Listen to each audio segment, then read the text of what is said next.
This video, I'll show you how to get and use a free VPN on web PC or laptop safely and easily. Open up Chrome and search VPN Gate. Select the first site. Scroll down.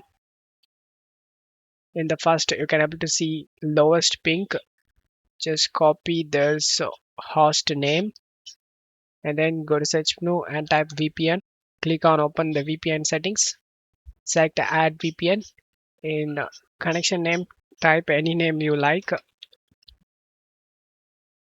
Server name, paste the host name we copied. VPN type, select secure socket tunneling. Username and password, just go back to the site. You can able to see username and password. Username VPN, password VPN, and then click on save. VPN has been added to a web PC. Select the connect option.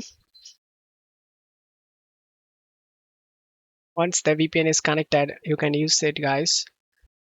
Whenever you want to easily connect to a VPN, select this speaker icon. Here you can able to see a VPN. Click on this right arrow. You can easily connect or disconnect your VPN. And I hope this video helped you. If the video helped you, don't forget to leave a like and subscribe. Thank you.